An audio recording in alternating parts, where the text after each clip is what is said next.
Enough with embrace debate. Pointless yelling at each other on ESPN and Fox, yet very little actual content. It's time for a change. A voice from the fan, for the fan. The most compelling topics in sports, all covered here. This is Corbet's Corner. All right, special edition of Corbet's Corner. We've got the same crew we started the college basketball season with, right? The College Basketball Manifesto. I went back, listened, so I'll toot our horn for some good predictions we had and some funny ones that I had. I liked Kentucky this year and Terrence Clark for Player of the Year. But first, let's get to Matt Crusen. ILL. They blow out Michigan. But first, what was going on with Marty Mush? Like, he was messing around. He was reporting shit. I couldn't really follow it. What went on today? And then eventually Illinois goes on and smokes Michigan. Correct. INI, as we say. But, yeah, no, Marty Mush is stupid. He had no idea, but obviously because Io was never cleared by the doctor. Right. I saw around like 3 o'clock today, apparently the forums were saying he wasn't going to play. So those are right. Dude, huge win. That's all you can hope for.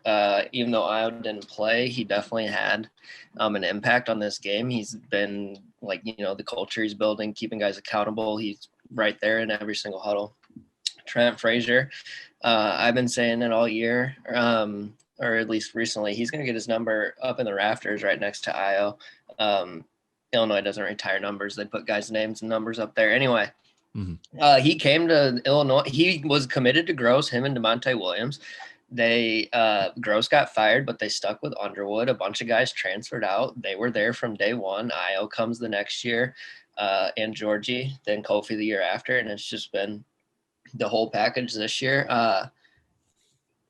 Turned into Defensive Player of the Year in the Big Ten candidate, and then Kofi down low does everything. So, yeah, you love to see it. I still think Michigan's a really good team. Yeah. They're going to play again. I really expect it. I guess if it was to be in the Big Ten tournament, it would be in the championship because they'll be the 1 and 2 seeds, and then, I don't know, Final Four possibly. But just an off night for them. Illinois was absolutely locked in on defense. That was the key. They got every 50-50 ball. They out-rebounded them big time on the boards, and everyone contributed on offense.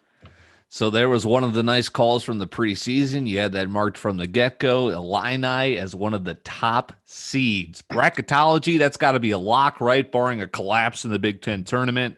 Ty, you had sorry, go ahead, Matt. No, I was just say they're for sure at least the 2 or the 1 seed in the Big Ten. They wouldn't be the 1 unless of Michigan. For sure, Michigan still plays Michigan State twice this week. If Michigan loses one, I don't know if Illinois could be the 1 seed, but if they lose both, they definitely could be. So it'll come down to winning percentage because Michigan isn't playing as many games. Have to throw in Michigan. This game should have been played like 2 or 3 weeks ago when the whole university was on that shutdown. But the women played on that night, that Thursday night when Illinois was scheduled to play them, but somehow the men didn't have to play. So keep that in mind. Another fantastic prediction by me. I had Michigan State to win the title this year. Anyway, Ty, you actually did have a great prediction. You had FSU from the get-go, Leonard Hamilton, new contract, ACC. I was kind of shocked at how tepid the ACC was this year, but Florida State obviously stood out from the rest. Yeah, no, I totally agree. Yeah, Florida State had a lot of guys returning, and I thought that was definitely going to help Leonard Hamilton. And they played all season long so far. They've played real well. Kind of surprised by Virginia. Virginia started off a little bit slow. Now they're starting to get back to the team that they have been for the last 5 years, where they just suck the absolute juice out of the game and play so unbelievably slow. And teams just are not used to that, and now they're starting to get some wins under their belt. But yeah, no, I just think the quality in the ACC this year was down. I mean, Duke, not good. North Carolina, not good. Syracuse, not good. So, I mean, Syracuse, yeah, they might end up squeaking into the tournament, but I mean, who would have thought that Duke and North Carolina wouldn't be in it? And that's what's funny too. And yeah, Kentucky, Michigan State, like a lot of blue bloods really struggling during the pandemic season. What's funny too is you guys were both so high on Syracuse and you brought them up 14-8. It's kind of lining up to what they usually do. They sneak in as a 12 seed and then reach the Final Four. So that could honestly be exactly what happens. So we're reaching the postseason. I will toot my horn. I have been terrible at college basketball this year. Corbet suggests that my record as well. But the one thing I did have was Oregon in the Pac-10, right? Or Pac-12. Correct. So. I love Oregon. Dana Altman, great Hall of Fame coach. Yeah. Has a really good program out there. Chris Duarte, Brennan's cousin. Okay, let's get to the Missouri Valley. Bradley's playing tomorrow. Or excuse me. Yeah, so we're posting this on Wednesday, Thursday. 8-9 seed. What are expectations? The two-time defending champs. Last year they took it as a 4 seed, and then of course the tournament got canceled, March Madness. What are expectations as they go into round 1 of the Valley Arch Madness against the Salukis, if I'm not mistaken, Matt? One day at a time. I mean, my expectations personally are not high right now. As everyone would know, they were extremely high at the beginning of the year, coming off back-to-back at this point. The completely decimated roster due to injury and suspension for God knows what happened. End of the day, though, they just beat a banged up Drake team. Yes, yeah. Drake is banged up, but Drake is still a 24-2 team. That's very good. So you beat SIU, and then they would play. Yeah, they'd have Loyola. Loyola, right? Yeah. Have fun with that. But I mean, last year we saw the one lose to the 8 seed. Drake beat UNI as the 1 seed, and UNI was, just as good as Loyola was this year, I suppose. But no, I actually think Loyola, they have a legitimate chance to get back to the Final Four. Yeah. This team is probably better than that team from 3 or 4 years ago. Cameron Crutwig in his last year, Lucas Williamson. They have guys who can make play. Bradley. Yeah, like I said, injuries. Ari Boya missed almost all year. Jay Sean banged up. Sean East, and then you got guys getting in trouble who, yeah, we'll see on to next year probably. Former team manager, Missouri Valley Conference team manager of the year, Ty Dalsin. What are your thoughts on the squad this year? Disappointed is an understatement. I mean, like Matt said, I was super high on the Braves this year. And these last few games, watching the games, I mean, I'm getting about as excited for the Bradley Braves games as I do for the Minnesota Timberwolves games. Yes. And that's not saying much. So the thing is, Bradley, when you can't have guys stay disciplined and get in trouble, that just really tears a team's chemistry. And then you have guys who can't stay healthy as well, which obviously it's not on them. But, yeah. I mean, there's so many different lineups going out there. No one knows who's going to be playing. The only upside is Rink Most. Actually, he's looking like a decent big guy out there right now. So he was named to the all-freshman team. So that was good news. But besides that, there's not much good news right now in the Bradley basketball program. The Salukis and Bradley did split this series earlier this year. However, I would be pretty shocked to see Bradley pull this one out. I think the Salukis win. I mean, obviously, I'm going to be rooting and I'm going to be getting into the game. They are 11 o'clock Friday. I'm ready to go. However, night, dude. What? Yeah, isn't it Thursday? I gotta win tomorrow first. Sorry, Thursday. My fault. Yes, Thursday. And then they end up going, and then they play Loyola, who, like Matt said, I think Loyola ends up winning the Missouri Valley. However, I believe that they will be playing Missouri State in the final this year. I like Missouri State as the 3 seed. Drake, obviously, coming off the loss to Bradley, also getting absolutely embarrassed by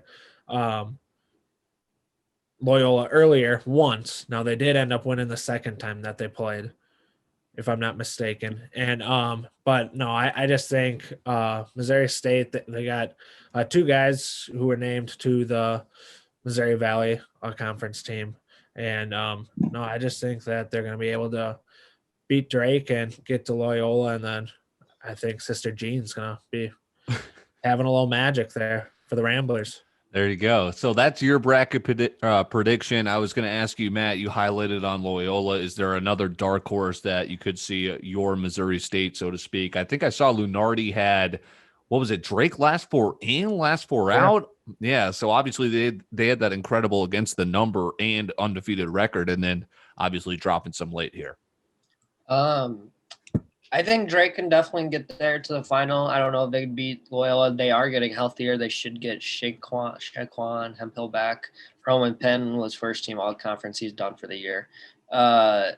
Indiana State, interesting development. They went 11-7 in conference, 14-9, and their coach is parting ways, like basically fired. Doesn't really make much sense. I mean, getting into the Valley as the 4 seed with a winning record, that's I don't really know what's going on there, but they're a really good team. So now I could see them, he's coaching the season out. So he's coaching the tournament, playing for him, maybe an inspired bunch, and they're a talented group. I mean, they're 4 seed for a reason. Jake LaRavia, I think, was first team all conference. I'm not sure, maybe second. He's very good. Tyreek Key was first team all conference, but he might be hurt. I don't know. It should be interesting. Last year it was Valpo as the 7 seed. They beat Loyola and then got to the championship. So, Bradley could get there. Anything could happen. I will say Marcus Domask is out for SIU. He's their best player. So that kind of helps a depleted Bradley roster have a better chance. If they play inspired like they did against Drake, never know. Bradley kicks off the Missouri Valley tournament on Thursday. They'll crown a champion on Sunday. Look what we got tomorrow, too, or today when we're posting this. We got the Atlantic 10 in the morning, Atlantic Sun, Ohio Valley, Patriot League. So a bunch of conference tournaments getting underway, too. Okay, so my hottest of hot takes, Brian Wardle hot seat. Come on. Give me the days of Fred Brown in the 1910s when he was going 91-65. How about Alfred J. Robertson, my dude, coaching through World War II, 316-87, 187. I know Archie's grandson. There you go. So this was me Wikipediaing the Bradley coaches, of course. How about Gino Ford? Do that one. Well, here you go. So how about the legend 40 Anderson? Did you know there are 3 total coaches in Bradley University's 120-year history that are below 500? Gino Ford, Brian Wardle, Jim Less, and Bob Venata. Those are the 3, I believe. If you did this research, will you at least tell me who Bradley's best coach of all time is, please? The legend Alfred J. Robertson. No, come on. I'm a fake Bradley fan. You know this. This is my persona, my shtick. Dick Versace. He was their coach when Hawkins was there in the 80s. They were like. Oh, I did see that. I thought his name was Versace. No, he's not on the fucking hot seat. He had to take over the mess that Gino Ford created in 5 years. Ford was given 5 years. So Wardle had to start like completely day one, bring in all his guys. They had they had 2 horrific years, kind of as expected. And then he did what? He broke a 30-year drought of winning the Valley, not once. And then he followed it up with 2. He has 10 years of job security. When Wardle leaves, he will go to a better job, not a worse one. I promise you that. So let's get rid of the hot take because he's literally the best coach they've had in 30 years. Like we got to put that one. What about the record though? And I think the only reason. Okay, but like those first 2 years, they're gonna hold him back, and he's probably close to 500. I don't expect. Yeah, he's like 7 below. He's like 94 and 101. Yeah. Right, so that's pretty good where he had to come from. I mean, it was definitely a disappointing year, but it was. As challenging a year as any with COVID to begin with, but that's everybody. So I'm not gonna, that's fine. But you had to shut down. You have your guy. Like, I don't know. Ty, your thoughts? You've served under both coaches, Gino and Brian. Yeah.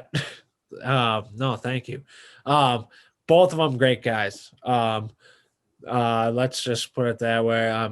Really enjoyed my time under Gino as well as my short stint under Wardle since I graduated. I was looking to come back as a 5th-year manager, but hold on, I gotta point out, like I talk about Frazier and Williams committing to Underwood. I mean, Tyler committed to Wardle after he left. So I did not. I served, I think, 4 days as basketball team manager and quit. Sorry, Ty. He also recommended me.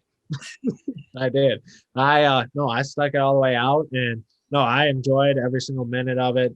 The one thing that I'm most concerned about right now for Wardle is where do you go from here now with your roster? I mean, you have the guys on the suspension. Matt and I were talking a little bit of it before we hopped on here.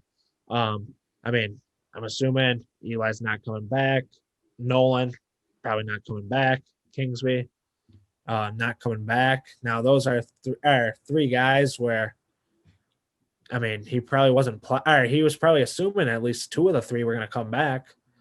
I think Eli would have came back for sure. I think he would have, but that's just my personal opinion. But now, I mean, I honestly am not quite sure, and I'm going to ask you, Matt, because you know a lot more about the recruiting stuff than I do. Does Bradley have some recruits coming in that are supposed to be nice, or? They have a kid out of Indiana that is supposed to be pretty solid. His name is Connor Hickman, like a 6'3" or 4 shooting guard. Yeah, I think you plan for the seniors to leave, so I don't count those as losses. Yeah, maybe they would have come back, and that's certainly ruled out now. Terry Nolan Jr. though, absolutely, that would be a loss if he is not back. I'm still not ruling anything out. Let's let it play out before we make any determinations. I would say it's safe to say we're done seeing Childs and Kingsby though. So yeah, I actually think the roster is in an all right spot. Ari Boya has been here 3 years now. He's been hurt every single year, so you can't really count on him. Rink Moss, you pointed out, was on the all freshman team. He was a very big bright spot. Henry will be back for one more year. You got Shawnee's presumably back. You return a lot of minutes, but yeah, you gotta make strides. And then the transfer portal and NCAA, especially when they say kids don't have to sit out, which I would expect that to happen again next year. Like everyone gets a waiver for their transfer. That's always an option to keep an eye on. It's kind of a fake take by me. I'm just trying to be a contrarian, saying that I know Wardle's been a great guy, great coach from back to back, but it does. He hasn't been a great guy, but he's a great coach. Sure, exactly. Yeah, I think that's the reason I have a vendetta against him is because I quit on him so early in his tenure as a team manager. But I think it sucks that he was a 4 seed that won back to back and it was taken away. Like the diehards know it, but the outside fan doesn't realize that. Not only do we know it, like that team was poised to upset someone. Like they were going to upset someone, yes. They almost beat Michigan State the year before as a 15 seed. That team was much better last year. Not only were they going to win one game as like a 12, 13, 14 seed, I think they were a Sweet 16 team like they were in 05, 06. That was a huge one where Illinois was poised for a run. Illinois had just clinched the 4 seed in the Big Ten tournament. They were going to be a 4 or 5 seed in the big one and have Final Four potential. So, yeah, huge bummer. Illinois at least followed it up this year. Unfortunately, Bradley is not. Well, that's what I was going to say. Sorry, Ty. Isn't it tough because you guys were kind of illuminating this? You had the back-to-back wins, the conference title, and then expectations and a lackluster year. Again, pandemic, tough. You're seeing even the blue blood struggle. But you were touching on it. Recruits, where do you go from here? Are you going to be able to bounce back, or is this the new trajectory? One more thing. Sorry, Ty. I did like everything from the freshmen, though. Jason Kent had a lot of good flashes. Darius Hanna had a lot of highlights and a lot of flashes. Rink Moss, 4 more years eligibility. So, I mean, you have young pieces in place to keep building the program up. Yeah, no, that's true. No, one thing I was just going to say before you asked the question, I was just going to say, I mean, Dale, we almost witnessed, we were 3 rows off the court when they were giving Izzo a big scare there. They almost took that first half money line. I know. God, that was crazy. Yeah, we were all there live, us 3. Yep. Okay, let's get your guys' thoughts on kind of overall tournament. Are you going to expect some surprises? Is it Gonzaga? Is it Baylor? Is it Illinois? Or is there going to be a lower seed? Corbet's Corner, Tyler Dalsin, Matt Crusen, I'm Dylan Corbett. Let's do those thoughts, and then we'll make fun of Minneapolis professional sports together. Ty, what are you expecting for March Madness? March Madness, I still think Gonzaga is just a little bit above everyone right now. Yes, it's a little unfortunate that they didn't really get the non-conference schedule that they normally have. So there might be some questions as to how good are they actually, and that could definitely mess up some brackets if they end up falling short. Another thing that is going to be interesting to watch is though, Indianapolis is going to be allowing some fans at all these games from the NCAA tournament. So how is that going to affect teams who've been playing in libraries for the entire season? I mean, Good point. so yeah, no, I think that's going to be a huge factor. However, no, I think Gonzaga. If I had to pick a Final Four right now, I would probably go Gonzaga, Illinois, Iowa, and then my fourth one would probably actually be West Virginia. Okay.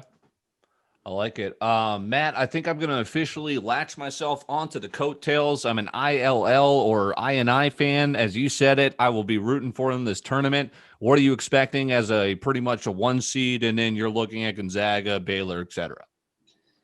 Yeah, I mean, expectations could not possibly be higher after what they just did tonight without Iowa. Literally could. It was best case scenario in every single facet.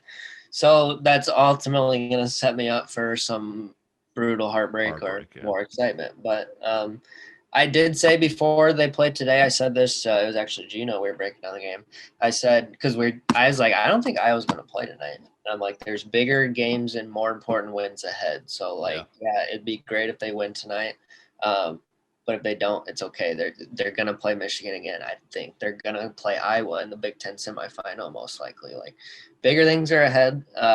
My Final Four, yes, Illinois, of course, but it's Gonzaga. I still think you better hope you catch Gonzaga on an off night because if they're remotely on, they are extremely balanced. Yes, they play in a weak conference, but they also beat the brakes off Iowa. They beat West Virginia. They beat the absolute piss out of Virginia, other good teams. I have Baylor in my Final Four as well. My fourth team, Houston, if it works out. I actually think it'll most likely line up that if Illinois is a 1, Houston would probably be the top 2 in their region. Illinois will probably be the 4th seed or 1 seed. Anyway, Houston, super good. People don't talk about them as much as they should because also they're in the American. The American's down this year. Wichita State's not what they used to be. Cincinnati's horrible this year. They're the only ranked team in that conference. Memphis isn't good. Houston, though, Kelvin Sampson, extremely good. Michigan will be right there. Ohio State right there. Iowa right there. And then also Florida State will be right there. People have stopped talking about them as much because they went through a shutdown very recently. But they're gonna be right there. It should be fun March ahead. Best time of the year. Best time of the year. We're finally gonna get March Madness, which is gonna be awesome. Ty Dalsin's heading to Vegas here in about a week.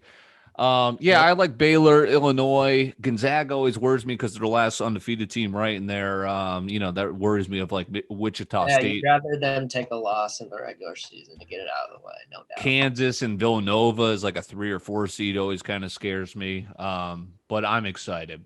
Okay, let's go to Ty Dalsin here for 10-year veteran tight end Kyle Rudolph getting cut today by the Vikings. Let's just say I think a lot of Vikings fans saw this one coming. It's not really a shock. Salary cap is very, very tight. Now they get a $5 million back for the team. So it's tough to see Rudolph go, though. I mean, he's done a lot for the city. I mean, probably his biggest play was against New Orleans in that playoff push game. Off, right? No push up. It's hit the weight room. I mean, I don't even understand how anyone can even say that's a push off. I mean, it's just a big fella just picking on a little 4-year-old. I mean, sure. It's just, he's just going up there, just stealing that ball. So, my thing with the salary cap though, and it's like, I agree with that. And I think the Vikings kind of did Rudolph dirty. It's like, hey, we're giving you this contract. Hey, you're going to be a blocker. And then you eventually cut him. Hopefully, I'd like to see that guy do well, sign with a playoff contender and do something. But you guys extended him in 2019. Like the mismanagement is, all over the city connected by dots. Well, yeah, no, that's a whole another topic for another night. However, I mean, Rudolph did not want to take a pay cut. Right. He wanted. Why should he? Yeah. No. I understand. No, I totally understand that. No, I'm with but you. like, they talked to him, and then I mean, Irv Smith is showing some bright stuff, and obviously he's younger.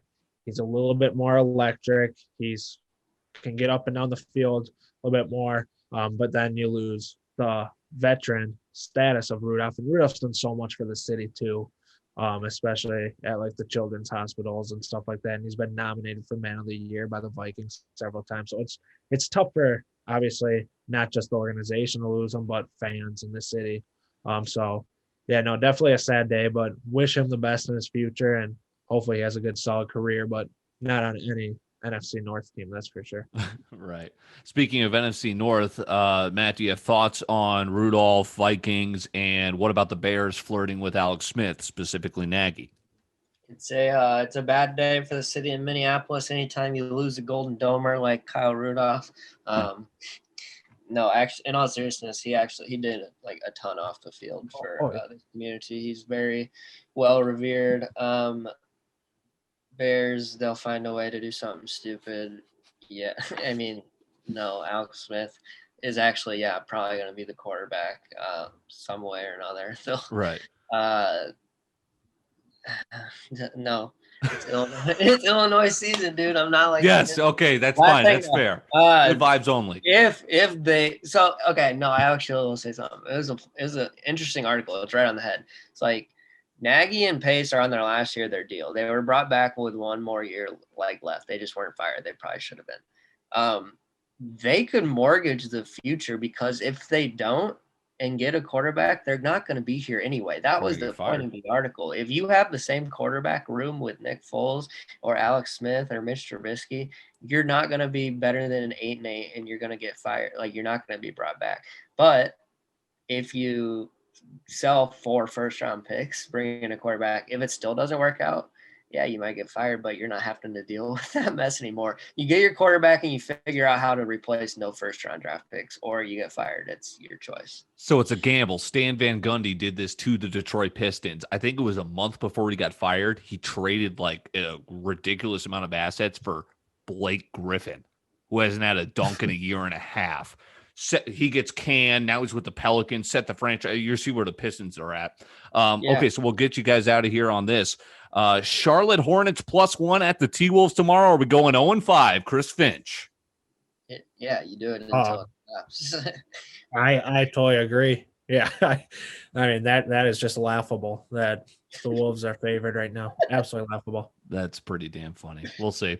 Corbet's Corner, Tyler Dalsin, Matt Crusen. I appreciate your guys' time. Appreciate you, the listener, posting this out on the Wednesday. Enjoy the college hoops, and we will talk to you tomorrow.